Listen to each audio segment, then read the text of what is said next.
good evening. Welcome to the Tunnel Podcast, episode 55 of the greatest podcast in the world. Look, I'm being over enthusiastic because I've come here really underprepared, but I'm not going to let you down. It's never stopped me before, so shall we get on? Could be a new thing. Delighted to say, as always, joined by Tom Goff. Tom, how we doing? I'm all right, mate. I'm all right. Yeah, got over the defeat at the weekend, mate. So yeah, positive vibes going into tomorrow's massive game. So Listen, we'll talk briefly about the games midweek at the end of the pod. For those of you who haven't known, we were at the game at the weekend. I'm sure we'll mention that in due course as well. Look, top of the show, I think it's only right to start off with the Sheffield Wednesday news. Obviously, the players have been paid now. You're laughing, but they've been paid this morning, I believe. That now stops the embargo. I think if they hadn't been paid today, that was them under a 3-window embargo. So it would have been the summer window, the January window, and the next summer window as well, which could have been really detrimental. Look, we're not going to praise the fact that that Shansiri's paid up, because that's his job. However, what do you think in terms of long-term effects for the football club? Because this is not the first time. As I say, it may not be the last time. Where do you see it? yeah, I think, look, well, we've spoken a lot about it, haven't we, of late? So I don't want to kind of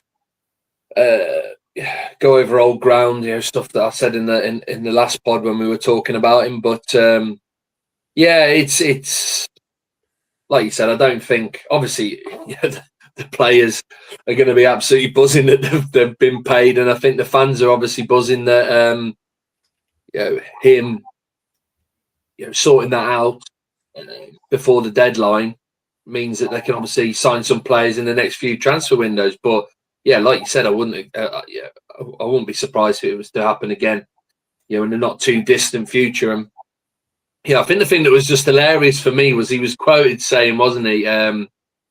He mentioned something about Reading, saying, "Oh, look, well, Reading have had this. Reading have had a transfer embargo, but they're not doing too badly. They're still competing. They're in and around the playoffs in League One." And I thought, is this guy? He's either taking the piss, like he's genuinely just like on the winding up the Sheffield Wednesday fans, or he's just completely in cloud cuckoo land, isn't he? It's one or the other. But I think I think, to be honest, the Sheffield Wednesday fans would probably rather he was just in cloud cuckoo land and didn't have a clue.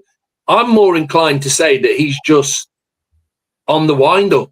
The way he's treated the Sheffield Wednesday fans this season, whenever he has come out and engaged in them or had some sort of interview, etc. It's almost like he's trying to get them riled up, trying to upset them. So, it wouldn't surprise me if he came out and said that just to try and get a reaction out of him, wind them up even more. Look, the press statement from the Sheffield Wednesday Supporters Trust, I won't read it all to you because it's 4 or 5 paragraphs deep, but it says, we appreciate that the immediate crisis has been averted, but remain deeply concerned about the long-term stability and management of Sheffield Wednesday.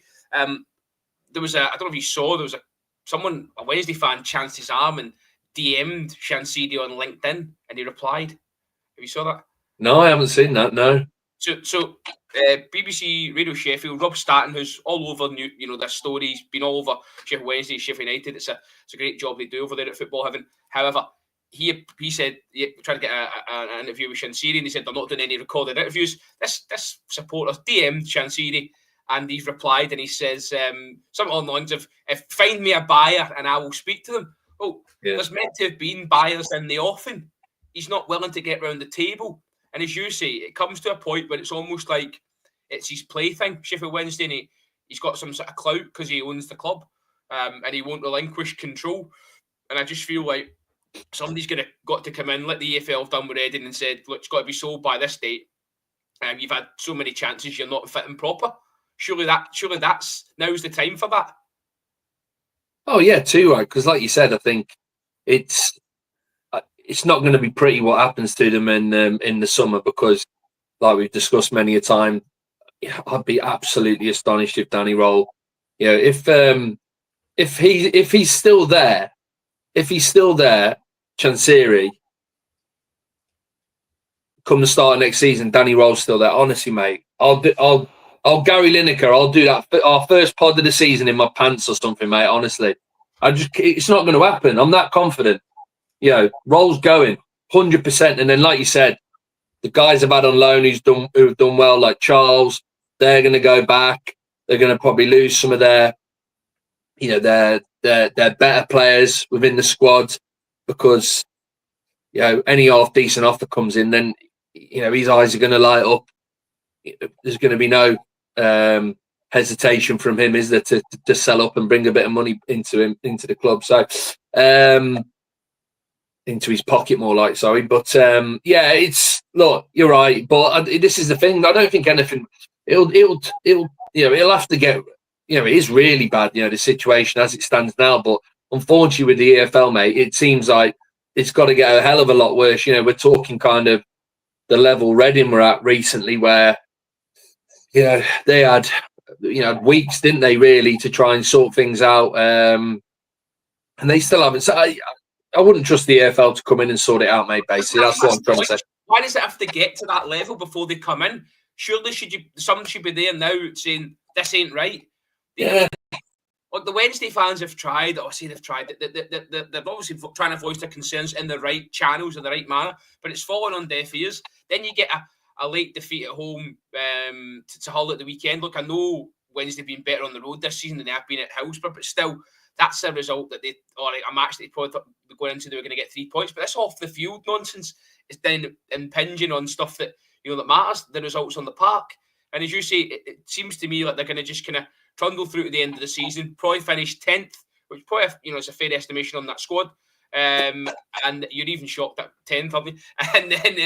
And then in the summer, it's going to be mass change. At this rate, you're going to be looking at Shinseria appointing Barry Bannon as player manager. Well, yeah, I would. Yeah, like you said, there's just absolutely no way of. It's going to. As like I said, I feel sorry for the Wednesday fans because they're just going to be absolutely terrified to see what plays out in the summer. But it's as neutrals looking in. Like I said, we genuinely do feel sorry for them. It's probably only Sheffield United fans and some of their other kind of closest rivals that are watching it, with enjoyment as to what's going on, at the Owls. But for everyone else, you don't like to see it. But it's like it's like a car crash, innit, on the side of the road. Like you can't look away. You shouldn't, but you can't look away. It's just absolutely bonkers what's going on there. He's a total head case who's he's only taken the club in one direction. So you'd hope that there's conversations, moves being made by the EFL, behind the scenes, out of the eye of the press, etc., to try and help sort this out. But I wouldn't be confident that they are, mate. Like I said, if you look at the kind of their track record with other clubs who have been in similar situations, like I said, it always seems to get a hell of a lot worse before they finally kind of kick into action and do something to sort it out. And even then, it just seems to be, the threat of embargoes and the threat of, point deductions, and then ultimately the threat of administration. So I don't know. I don't know enough about it, mate, to say, I don't know enough about what's in place to try and deal with these situations, by the Football League. But I think it's quite clear to all football fans that whatever is in place, it needs to be ripped up and they need to start again, because it's happening too often, isn't it? It's happening too often with clubs up and down the country. 100%. Okay, let's move on to football action from the weekend then. Did anyone see that coming at the top of the table? I know you called Luton, but I don't think anyone saw Oxford beating Sheffield United. Burnley are now top. That's 27 games undefeated in the league, which is incredible. You said on the last show, Scott Parker's not getting the credit. I saw someone quote tweet and say that he'll be sacked in November when he gets up to the big league. So I think that's the general consensus with the manager going up. I know I've said that about Wilder as well. Let's go on to that Oxford win then, because it probably bust every coop up and down the country. Yes, mate. Yeah, I think I've said, hadn't I? We were kind of discussing the top three and their fixtures, at the weekend, and I predicted, Coventry to run Burnley close, which is what played out. I said as well, didn't I? I fancied Luton to cause Leeds problems. They were off the back of an important 3 points in their previous game at home.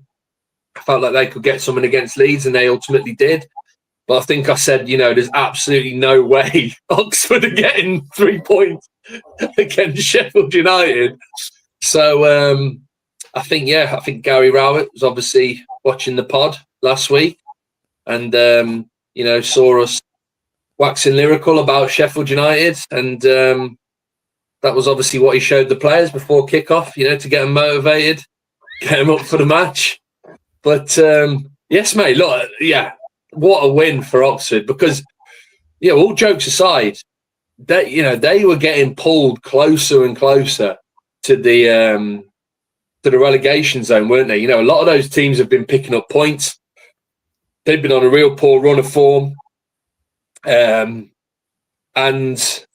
they needed that 3 points absolutely massive for them. It's just giving them that bit of breathing space again, hasn't it? Where, with the way the rest of the fixtures played out at the weekend. So massive win. Big tip of the hat to Gary Rowett, because, like you said, I can't imagine any of the Oxford fans themselves would have fancied them to get 3 points. But I think again, like, I obviously didn't watch the game. Kind of caught up with the highlights and read the match report, in prep. And I think Sheffield United, they made a few changes. Oh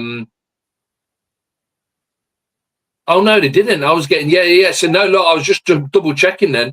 So I thought I'd read somewhere that they made. I'm just looking now. Sheffield United went with their strongest 11.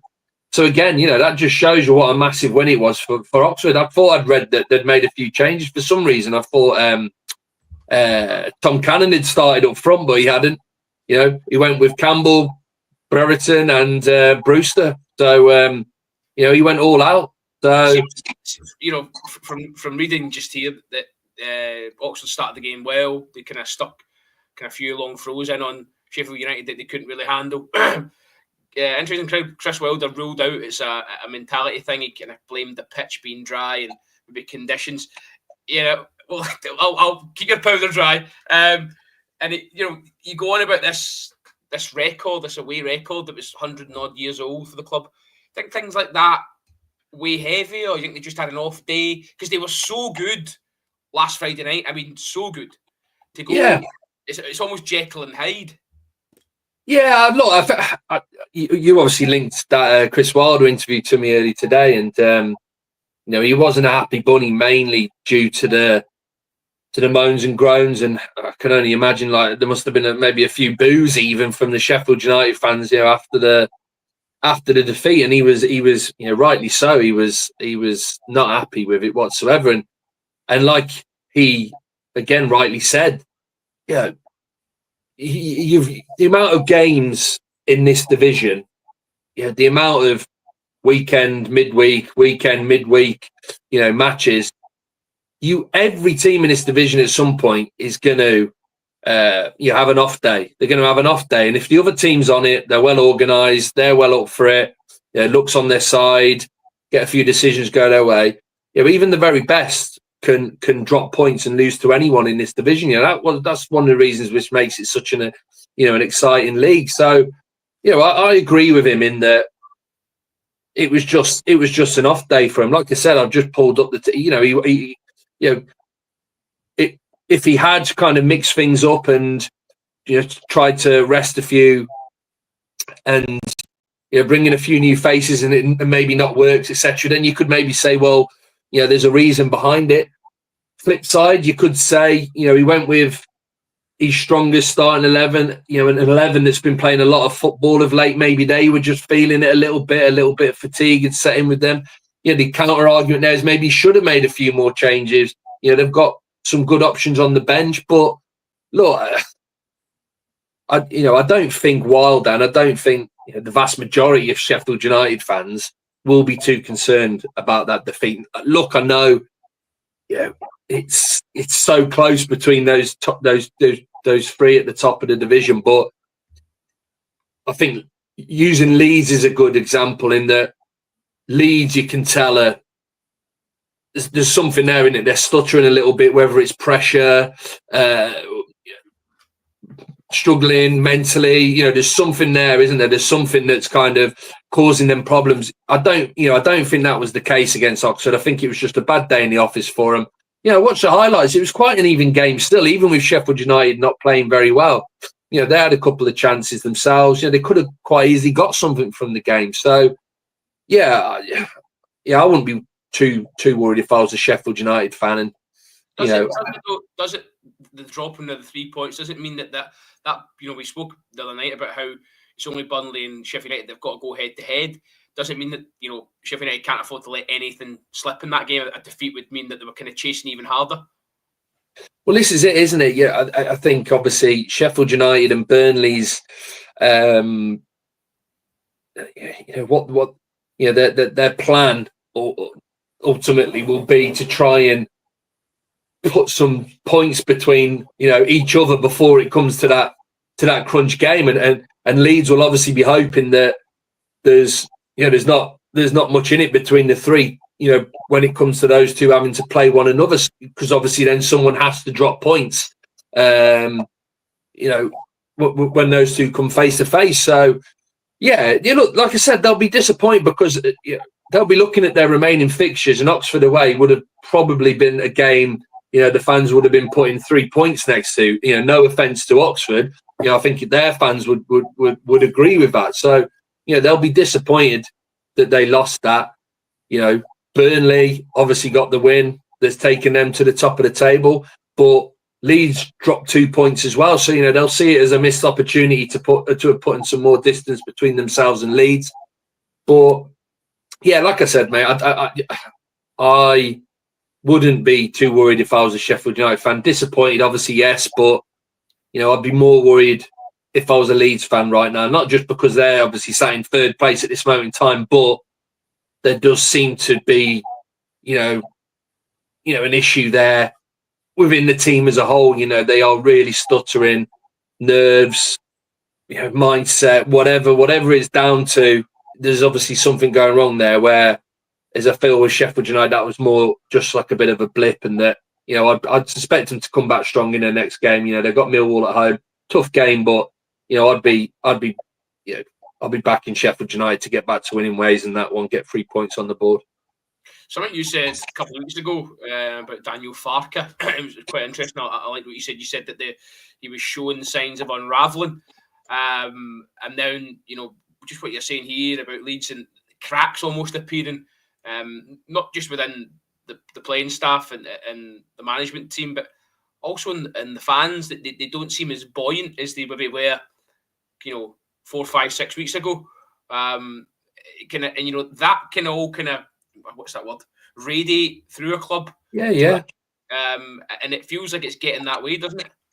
Yeah, 100%, mate. You're right. And this is the thing. Look, Leeds have got an incredible fan base. There's no ifs or buts about it. And they are vitally important to the players, to the team, in terms of when they're fully behind them, making lots of noise home and away. It is, again, they are the 12th man. So, but you're right. It's all over social media. You can almost sense it a bit, from the last few games I've watched, where they've been on this kind of stuttering form and they've been struggling in games and stuff. You can almost hear it a bit amongst the fans as well. Maybe not so much the away fans, but you could hear it a bit more at Ellen Road. There's a few more murmurs and a few more groans, and you can definitely feel the nerves amongst the fans. So you're right. And look, players nowadays with social media and how much coverage football gets, as a whole, there's no way that they're kind of completely avoiding the noise on social media as well. And like you just pointed out, it's all negative. It's all, our Leeds gonna bottle it again. They've done it 2 or 3 times already, similar positions, You know, they did it last season. You know, are they going to do it again? You know, it's absolutely everywhere at this moment in time. So, yeah, it's you're right. I don't think they can avoid it, kind of like you said, permeating into the team itself. But this is where, you know, the players have got to step up. This is where they've got to show some character and you know, tying into, you know, obviously the overall aim here is to get back into the Premier League. But, you know, if these players haven't got the ability, you know, they were 7 points ahead at one point after that win against Sheffield United. You know, probably me more so than you, but I was adamant that it was done. You know, obviously not mathematically, but I just felt they were in such a good place in comparison to the other two at that moment in time. But what I'm saying now is that if, you know, these players, if they want to play in the Premier League, you know, the very best, compete against the best, then they've got to, you know, they've got to show that they can get through this. Like I said, they've got to show some character. They've got to show some determination, because we all know that they're probably on their day. They're probably the best team in the division, but for whatever reason at this moment in time, you know, nerves have just got the better of them. You know, they're not nowhere near playing to the best of their capability. So yeah, it's, you know, I can't. It's crazy, really, because, like, you know, we've gone from talking Leeds up to then talking Sheffield United up, and now Burnley are the ones sat at the top of the table, you know, after the results at the weekend. Just on something you said about a few weeks ago, how Leeds were, you know, swaggering towards the title. I think I put on one of the videos we done, so much so that Daniel Farke felt, and the club felt, that they didn't have to, you know, strengthen in January. It wasn't needed. They had the squad. They felt they could get over the line. They were in a great position. Then you had Daniel Farke a couple of weeks ago saying that they will be in the Premier League next season, which has obviously added more pressure on. You know, they failed in the playoffs last season. What makes them think they've got the mentality to go there again and get it over the line? Nah, listen, mate. If Leeds miss out on autos this season, it will feel different to last season, because last season, even though they finished third, Ipswich and Leicester just had absolutely unbelievable seasons, and the fact that Leeds were able to kind of keep within touching distance of them, you know, I think they had, Farke did an incredible job in keeping the pace with them, and I think that they took some confidence from that going into the playoffs. I think it will be completely different, because I think if they don't go up automatically this season, I think it's just going to affect them so badly in terms of confidence and in terms of, you know, what could have been. I think it would, you know, I think it was a bit harsh last season, them being labelled bottlers. But I think if that's what plays out this season, and I think that's fair game, because, like we said, 7 points ahead, absolutely cruising. You know, real swagger to how they were playing, putting teams to the sword. You know, beating the second best team in the division on their own home patch. I just couldn't see it happening, but, you know, it's happening again. You know, to the you know, to the dread of the Leeds faithful. Let's talk Burnley then, because, as you say, they are top of the pile. Different kind of pressure from here on in, actually, because you said a couple of weeks ago that it was probably a feather in their cap that no one was really talking about them. They're going about their business quietly, and now that everyone's going to be talking about them, the pressure is going to be on them. This run keeps going on, 27 games, as we mentioned. It's about how they manage that, and you've said to me before we came on here, they were quite maybe fortuitous in the way they won the match at the weekend. But that's the kind of luck you need if you're gonna get yourself, you know, away wins and at difficult venues, and obviously go on a run towards a title. No, yeah, look, I think you've hit the nail on the head there, and it's going to be really interesting now to see how Burnley, cope with the fact that they are league leaders. Like I said to you, like you pointed out when we were talking about them, a couple of pods back, I said I've felt that they've liked the position that they've been in up until now, in that they've, all the talk's been about Leeds and Sheffield United, Burnley have been in the conversation, but I don't feel that people have been taking them seriously enough. Myself included, as real contenders to go up automatically. And I think they've liked that. I think they've liked that they've gone under the radar slightly. They've been chasing those two down, but then, like you said, they've overtook them now. They're at the top. There's 6 games to go. Like you said earlier, they've got to play Sheffield United. Is that a Turf Moor? Is that the Bramall Lane? At Turf Moor. So they've got obviously Sheffield United to come and play at their place. So yeah, it's gonna be interesting now to see how they deal with that pressure. They deal with the teams chasing after them, which is what's been happening to Leeds for most of the season, Sheffield United for large proportions of the season. Burnley have never had that. So look, I think they've done really well in that they've gone there with 6 games left. I'm sure Scott Parker would have liked to have done it on the last day of the season, But yeah, let's see how they cope now with the pressure of being top of the pile. Okay, quick look at the bottom, because there was some strange results. Actually, Plymouth have given themselves a little glimmer of hope, because obviously Derby lost. I think there's 4 points now between them and Derby. Goal difference is massive. Hull, they got a decent 3 points, as we mentioned. And there was one other game. Obviously, Cardiff drawn as well. UPR, So Stoke got a draw, which doesn't help their quest either. They're still very much in it. What do you see? What do you see down there? How do you see it developing? It's still really... It's like you said, mate. It was other than obviously, I think obviously Hull and Oxford got wins, which wasn't good for those teams down at the bottom. But I think everything else obviously went Plymouth's way. Like you said, Derby lost, Cardiff City drew, Luton Town drew. So that win has obviously given them a glimmer of hope. Like you said, 4 points. It's not so daunting now, is it? 4 points. They'll be looking at that thinking, we're back in the mix here. We can close that down.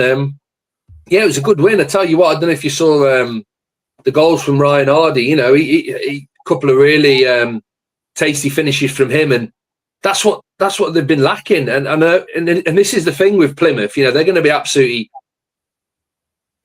kicking themselves if they do go down come the end of the season, because in Hardy, I do think he's a guy capable of scoring goals at this level, and he's showing that now.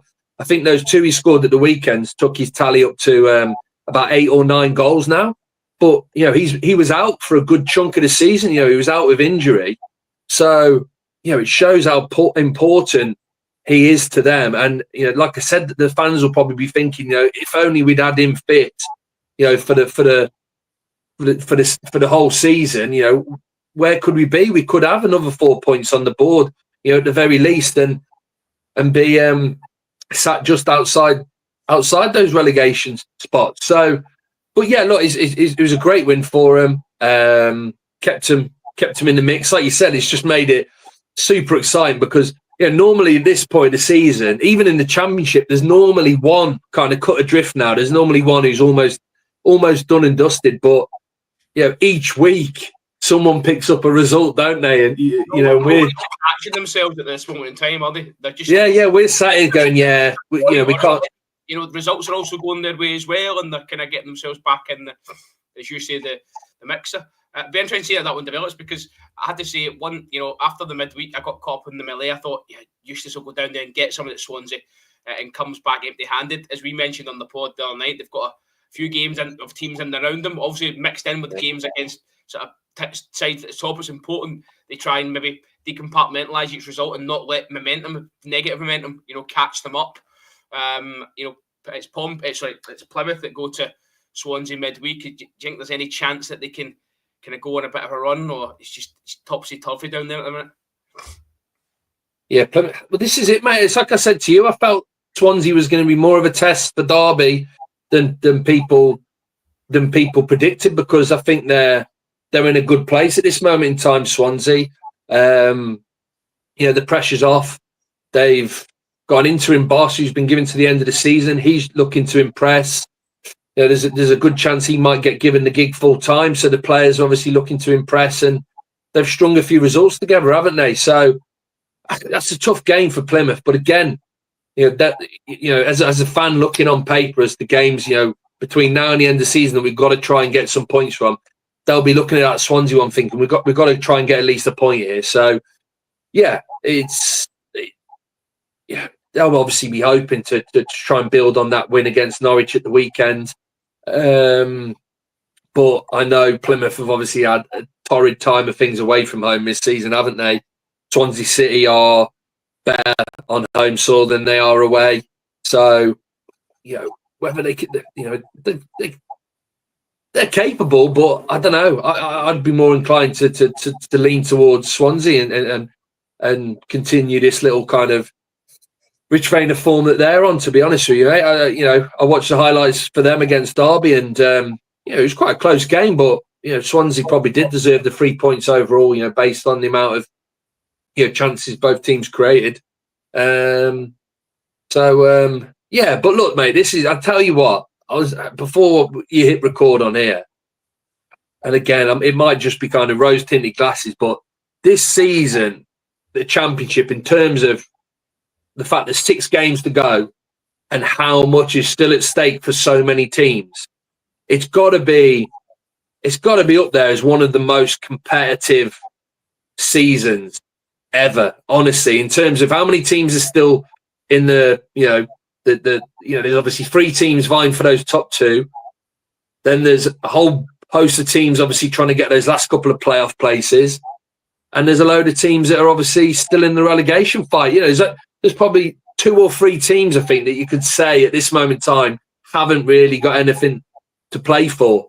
The rest have, and I think it's going to go right to the very wire for most of those teams as well.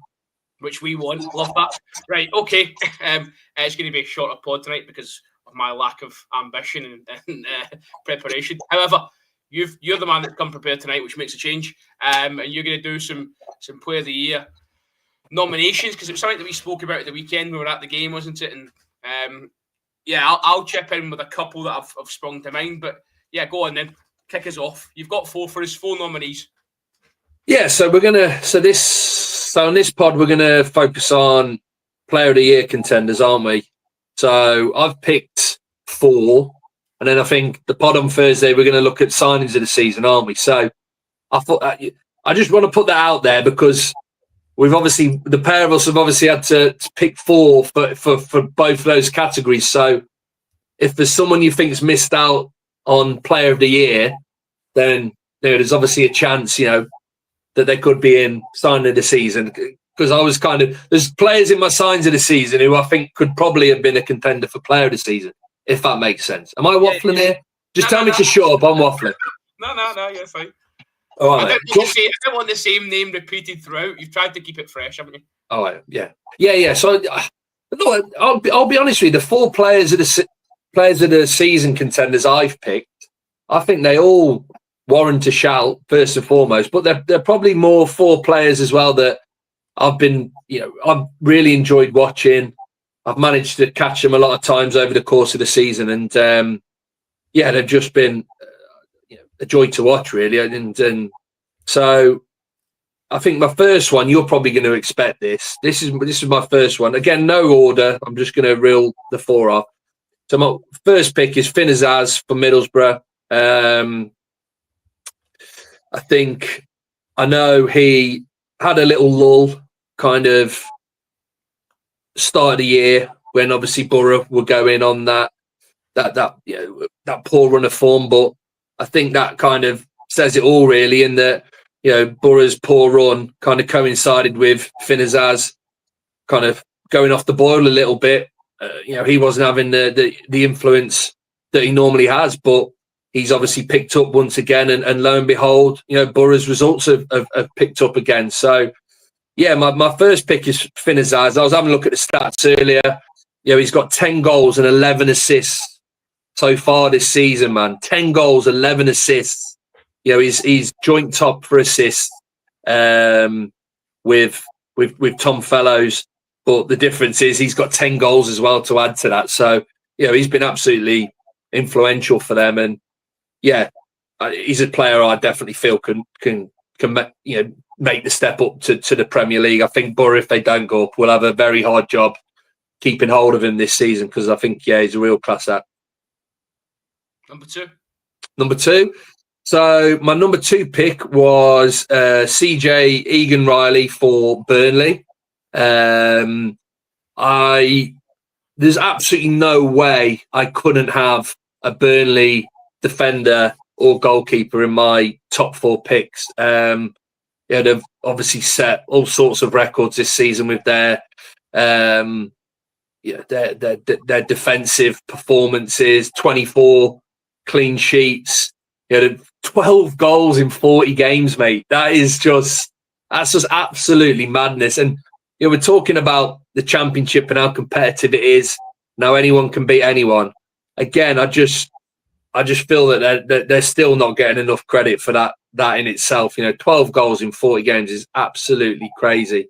And 22-year-old, he's been a big part of that. I was doing a little bit of research, and they brought him in from, I think it was Vincent Kompany brought him in from Man City. Obviously knew him from his time at Man City, but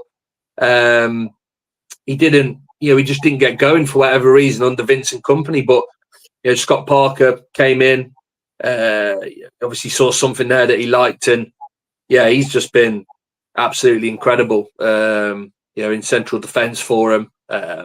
He's become an England under-21 international, based off his performances for Burnley this season. So like I said, Trafford and Steve next to him in defence, probably 2 other standout candidates from that Burnley back line. But I've been really impressed with him. Every time I've seen him, he's just been absolute rock. And but he's good on the ball, very good on the ball, coming out from the back as well. So I went with Egan-Riley as my 2nd pick. Let's get your 3rd pick then. So these 2 are the ones where I think people might. Come on. I don't want to say they're controversial, but so again, I looking at this, how the season's played out so far, and the teams that have done well, I couldn't look past Leeds. In terms of picking a player for them, because I know they are stuttering a little bit now, but they've had a great season. Been a real joy to watch at times, and I went with Dan James as my 3rd pick, which might surprise a few people, but he's obviously, it seems like he's been about for ages, doesn't it? Obviously Swansea, Manchester United. Did he go to someone after Manchester United? I'm just trying to think off the top of my head. But ever since that big money move to Manchester United, he's struggled, hasn't he? He's struggled really he obviously struggled at United, and it's taken him a bit of time to kind of get his career back on track. But I think this season he's just been absolutely incredible for Leeds. Again, I was talking about Finn Azaz and his goal contributions. Dan James has got 11 goals and 9 assists. So, he's not far behind Azaz at all. And he's had a fantastic season for Leeds. Been influential for him out on the wing, back to his very best. The player that we saw at Swansea that everyone got excited about, that thought that was going to become the next big thing. In football, what made Manchester United spend all that money. I went with Dan James. I think he's been the pick of the Leeds attackers. And I felt like I had to have one of the Leeds attackers in there due to, how good a season they've had up to now. So if it was a betting man, I would say your last pick comes from Sheffield United, does it? No, so this was it. Let me just say this, there's a Sheffield United player who I was weighing up between player of the year contender and signing the season as well. In the end, I put him in signs of the season, so you'll have to wait until the next pod to see who that is. But again, this was a tough one, this was, mate, because I kind of leaned more towards someone I've been really impressed with whenever I've seen him play. Sunderland player, and it breaks my heart a little bit because he was the player that put us to the sword at the weekend with that free kick, which got him the 3 points. But great shout. Yeah, I felt like, again, Sunderland have impressed me so much this season. I know they kind of dropped out the automatic promotion race, a little bit back, but I think they've had absolutely unbelievable season. Really impressed every time I've seen them. We obviously went to the game at the weekend. Thought defensively they were superb. I know we had a lot of possession and we were putting them under a lot of pressure, but I felt defensively they were fantastic. And the guy I've gone with is Trey Hume. I think he is one of half a dozen ridiculously talented youngsters that Sunderland have on their books at this moment in time. Only 23, Northern Ireland international.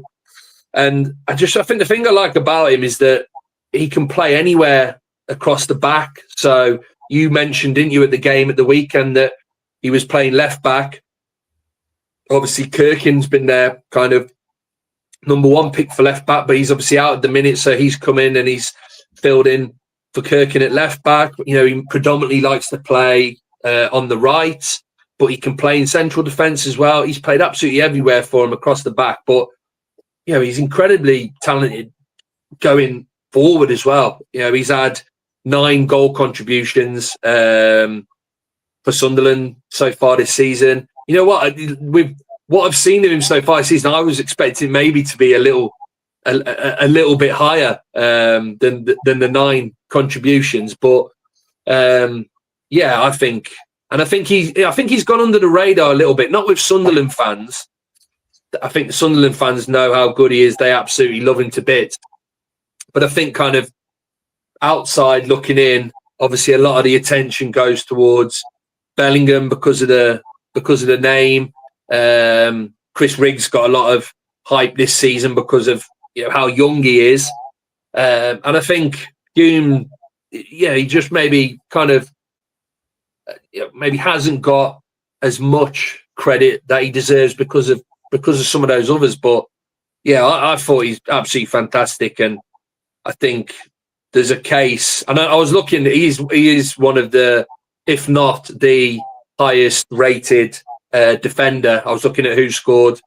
He's up there with the highest rated defenders in the division as well. So the stats don't lie, mate. So I've gone for Trey Hume as my number 4 pick. So they were my 4. If I can come in there, because I'm a Trey Hume fanboy. I just think that you said there about playing anywhere on the back line. He's effortless at times, and he's always a 7. He's always a 7 in the game, and I think those players, they're so invaluable. If you can get someone that you can hang your hat on every week, and like you say, if he was Spanish or Danish or not Northern Irish, he'd be getting talked about every week. So no, I think that's a really great shout from you. I love that you've put him in there. I think he probably gets my vote now. You sold me on him there. You absolutely sold me on him. Not that I need to sell him. I think, look, I'm not going to write more 4 because I haven't got 4. But while you were talking, and I think usually Player of the Year ultimately falls to the guy that scored the most goals in the division. But I think you look at the scoring charts. A lot of the guys that are up there have been out for a while, and there's been a real inconsistency with the goal scorers. You look at Sargent was out for a bit, and we always know what happened with Boris Sainz, Josh Maja as well. I actually think if I was a betting man, it's going to go to James Trafford because of the clean sheets, because of the run they went on. He wouldn't be my pick personally, but I think that if I was betting and had a fiver on it, I think that's the way it might go this year. Would you agree with that? Would that be a fair estimation of what I've said about the goal scoring thing, and maybe that being a bit inconsistent this year, and the talk of the town being that record and that defensive record?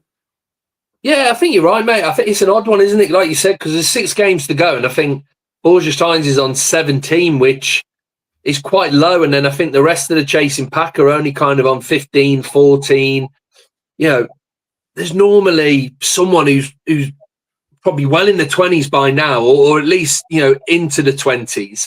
Someone who's hitting the back of the net every other game. We've not really So it has been an odd one for goal scorers this year. Like you said, I think it's devastating for West Brom and Josh Meyer, because he's still up there, and that just says how good a 2/3 of the season he had, that he's still sat up there with these guys. If he'd kept fit, up until now, I wouldn't put it past him that he'd be on 20 goals, at this moment in time. And I think, like you said, Josh Sargent, for me, I think Josh Sargent's the best striker in the division. I really do. I think in terms of his all-round game, what he's capable of doing. And I think if he'd not had that spell on the sidelines, to be honest, he'd be on around 20 goals as well. So I think there's a bit, there's a little bit more to it. I think injuries to some of these guys has obviously played a big part. But I think you're right. I think, that incredible defensive effort from Burnley, I think it probably has got to go to someone in their back line. The only thing I'd just say with Trafford is, look, I think you think I've got some sort of like vendetta against him or something, but in a lot of his games, there's not much for him to do. And this is the thing. I'm not saying he isn't a talented goalkeeper. He is. When they do break through the stubborn Burnley defence and they get through to him, more times than not, he obviously keeps it out as well. So, he is a very talented goalkeeper, bright future ahead of him. England international, man. You don't get called up, if you ain't got something about you. But I do think that there's been a lot of games where he's literally just been a spectator. I'd like I said, obviously I went. Last year in the Premier League, he was getting peppered and he wasn't doing much to stop that. Do you think he's got to show improvement again when they go up, if they go up? That he's got to be a bit more kind of, as you say, concentrated. They've got to ship less goals, because they obviously shipped a fair few last season. Oh yeah, 100%. I think that it'll be quite a defining season for him, because, like you said, I think that season last season, obviously very young still. Burnley were obviously one of the promoted teams, getting a real pepper in, week out. But you're right, he was starting to get a bit of a name for himself for being quite easy to get past, wasn't he? But this season, unbelievable season he's having, and he's managed to what's the word? In terms of his profile, he's built that up again. His name, that's it. Yeah, last season in the Premier League, well, it was almost laughable for him, because he was culpable a few times at that level. Yeah, and I remember they obviously they kicked him out at one point, and they brought in Muric to replace him, and it didn't work out with him either. So yeah, it's going to be, like I said, I feel like it's almost going to be defining for him, and I think he's already in and around that England squad. But that'll be his test then, up against the very best week in, week out. Yeah, he's going to have to perform a lot better than he did first time round. But you'd have to say, the experience of last time round, this fantastic season he's had with Burnley in the Championship, he's a better player, if they are to get promoted going into next season. So, but yeah, look, it's like I said, I'd be more inclined to go with either Egan Riley, or Steve alongside him. I think Pires and Roberts, the two fullbacks as well, have been absolutely fantastic for Burnley. Probably haven't got as much credit as they deserve as well. So I'd be more inclined to pick one of those guys. But I'm with you. If it does go to Trafford, I wouldn't be like, oh, that's a surprise. I think there's a very good chance he could get given the award. And I think that you made a good point about Borja signs as well. I think it was so. I was kind of sat there trying to pick my four and looking at player stats and match ratings, etc. And he's obviously up there for all of them, and he's had an incredible season. But you can't be spitting in an opposition player's face and getting banned for 6-7 games or whatever it was, and then picking up player of the season at the end of the year. It ain't going to happen, is it? So. That was all. You may as well give the Football Writers Award to Osmajic. That's him, mate. Yeah. So that's why I steered clear of him, and it's a shame really, because he's obviously had a cracking season for Norwich. So, but yes, mate, that was my four. It's a slightly different branch, and I know we're going to kind of wrap up, but just on Norwich, do you think they could really cash in the summer with some of these guys. They've got Nunez, Sainz, Sargent. There's surely going to be clubs interested in these guys. I think so. Yeah, it's going to. That could be 40, 50 million quid for the well, trio. that's it. It's going to test their result because it's going to be interesting because obviously Norwich have got new owners.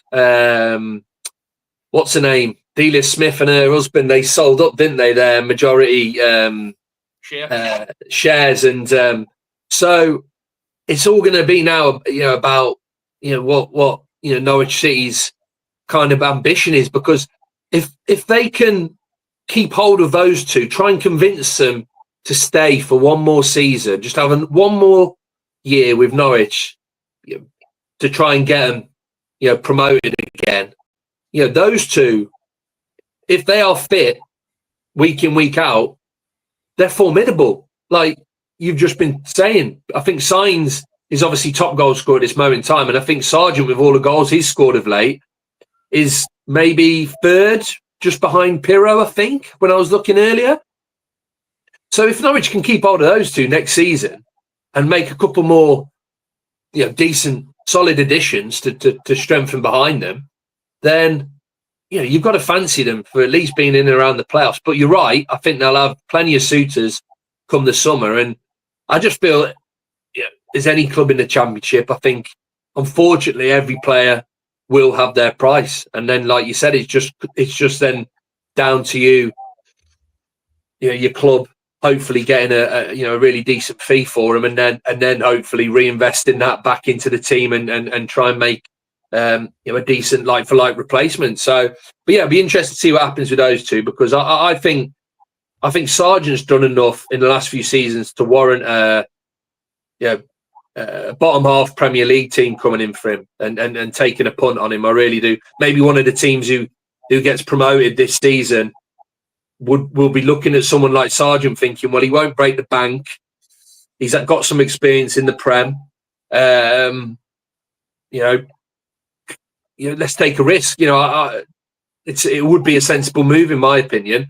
Sainz, I think there's question marks still over Sainz as to whether this is just a bit of a one season,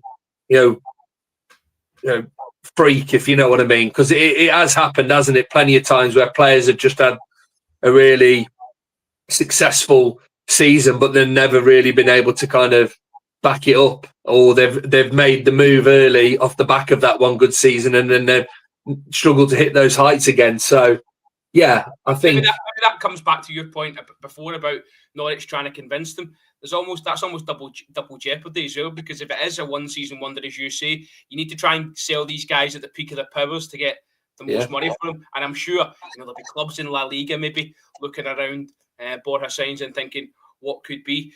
Just on that as well, happy birthday, Carlos Carveran. I know you're a big fan. It was his birthday today, so we'll see you got a big win against Real Madrid, didn't he, the weekend? I was going to say, mate, yeah, what a win. So yeah, obviously keeping a lookout for Valencia's results, hoping we can keep him in the Liga. And by all accounts, man, he's improving them there. He's giving them a fighting chance. And yeah, what 3 points against Real Madrid at the Bernabeu.